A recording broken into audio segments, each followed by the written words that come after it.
Land titling యాక్ట్పై Chandrababu విష ప్రచారం చేస్తున్నారని సజ్జల రామకృష్ణారెడ్డి ఆరోపించారు. 2019 జూలై 29న బిల్లుకు టీడీపీ మద్దతిచ్చి ఇప్పుడు ఎన్నికల సమయంలో చంద్రబాబు ప్రజలను భయపెడుతున్నారని సజ్జల మండిపడ్డారు. ల్యాండ్ టైటిలింగ్ యాక్ట్కు టీడీపీ అప్పుడు ఎందుకు మద్దతు ఇచ్చిందని ప్రశ్నించారు సజ్జల. శాసనసభలో ఇది జరిగినప్పుడు 13 మంది ఉన్నారు. అందులో అచ్చెన్నాయుడు ఉన్నాడు, మిగిలిన వాళ్ళంతా ముఖ్యమైన నాయకులందరూ వాళ్ళు ఉన్నారు.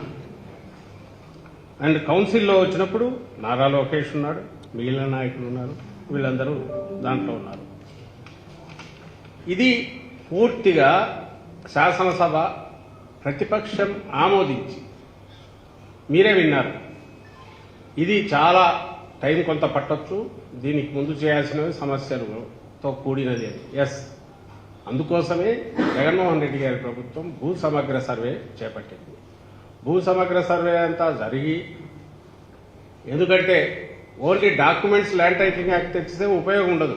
ల్యాండ్ ఒకరి చేతిలో ఉంటుంది, ఇది ఇంకో చేతిలో ఉంటుంది. ముందు ఓనర్ను ఫిక్స్ చేసుకుంటూ వచ్చి అది ఫైనలైజ్ అయ్యాక డిస్ప్యూట్స్ ఏమైనా ఉంటే దాన్ని కూడా సపరేట్ పెట్టి ఇవన్నీ అయిన తర్వాత ఫైనల్గా అంతా అయిపోయాక ల్యాండ్ టైటిలింగ్ యాక్ట్ వస్తే దానికి ఏదైతే ఆ యాక్ట్ దేని మీద అయితే ఇచ్చేయాలనో ఆ భూములకు సంబంధించి ఒక స్పష్టమైన చిత్రం ఉంటుంది. కాబట్టి ఇంప్లిమెంటేషన్ అనేది షూర్గా సక్రమంగా పర్ఫెక్ట్గా జరుగుతుంది. ఓనర్కు పూర్తి దాని మీద రైట్ ఉంటుంది.